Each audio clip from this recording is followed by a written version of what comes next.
پہنچ جائے تو ان کے سامنے ادب و احترام کے ساتھ میں باتیں کرو، ان کے سامنے جھڑک کر کے باتیں نہ کرو کہ بڑے ابا کیا کہتے ہیں آپ، امی آپ کیا کہتی ہے، اس طریقے سے جھڑک کر کے نہ بولو۔ اے جوانوں یاد رکھنا، اسی جوانی پہ آج تم اپنے اس بوڑھے ماں باپ کے سامنے اکڑ کر کے بولتے ہو، ایک وقت ایسا بھی آئے گا کہ اسی بڑھاپے پہ تم بھی گزرو گے اور اسی بڑھاپے سے تمہیں بھی گزرنا بھی ہوگا۔ اس بڑھاپے کے عالم میں جب تمہارے اولاد تمہارے سامنے بھی اسی طریقے سے اکڑ کر کے بولیں گے، اے جوانوں بتاؤ تو صحیح اس وقت تمہارے دل کے اوپر کیا گزرے گا۔ اس وقت کو پھر یاد کرنا،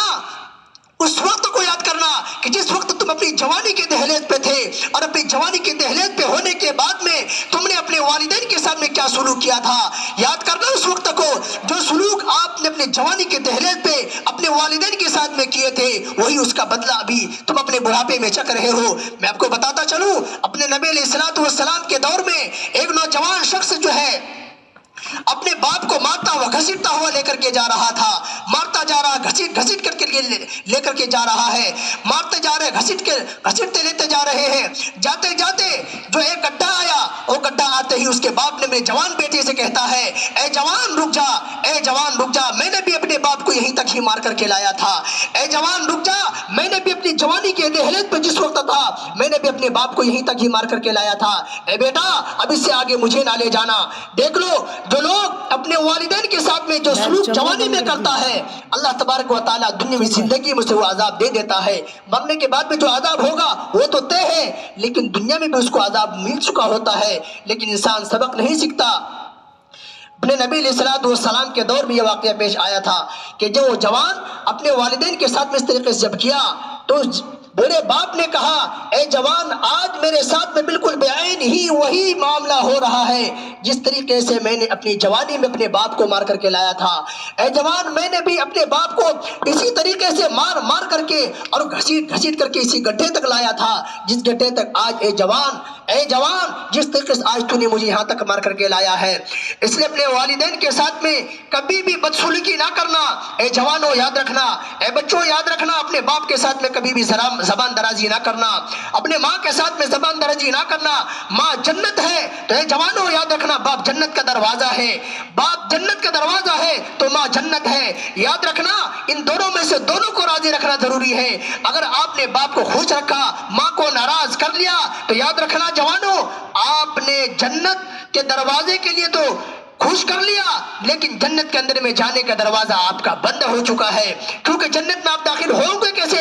جنت کا دروازہ تو آپ نے کھلوا لیا لیکن جنت کے اندر میں آپ داخل نہیں ہو سکتے ہیں۔ جنت میں داخل آپ اس لیے نہیں ہو سکتے کہ ماں ناراض ہے،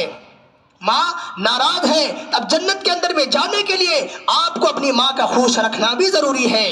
اپنی ماں کا خوش رکھنا بھی ضروری ہے۔ ابھی آپ کے سامنے قاری محمد سلمان صاحب نے دو اشعار پڑھے حضرت علقمہ کے بارے میں بتاتا چلوں، اگر آپ کو دیر نہ ہو، آپ کی اجازت ہو تو میں بتاؤں، اگر وقت کی تنگی ہے تو میں پھر بات کو ختم کرتا چلوں۔ نہیں اجازت آپ کی اگر اجازت ہو تو میں بتاؤں۔ جی اجازت ہے۔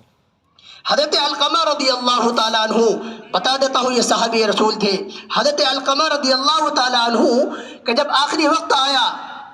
تو ان کے زبان سے کلمہ جاری نہیں ہو رہا تھا، حضرت علقمہ کے زبان سے کلمہ جاری نہیں ہو رہا تھا۔ معلوم کیا، اپنے نبی علیہ الصلوۃ والسلام نے تحقیقات کی کہ کیا بات ہے، علقمہ تو اتنے نیک بچہ ہے،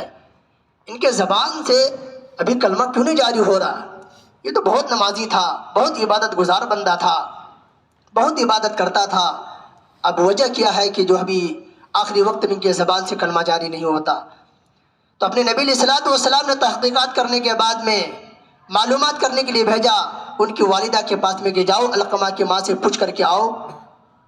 کہ علقمہ نے اپنی زندگی میں کچھ غلطی کی ہے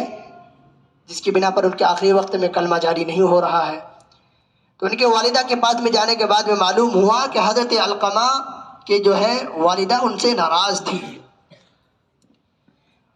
حضرت علقمہ کی والدہ ان سے ناراض تھی، اسی وجہ سے کلمہ جاری نہیں ہو رہا تھا۔ تو اپنے نبی علیہ الصلوۃ والسلام نے کہا حضرت علقمہ کی والدہ سے، ماں سے کہا کہ علقمہ کی ماں سے کہا کہ ان کو آپ معاف کر دیجئے تاکہ ان کے آخری وقت میں ان کی زبان سے کلمہ جاری ہو جائے اور ایمان کی حالت میں دنیا سے رخصت ہو جائے۔ حضرت علقمہ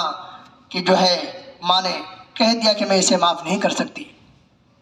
معاف میں اسے اس لیے نہیں کر سکتی کہ میرے بیٹے نے مجھے بہت تکلیف دی ہے.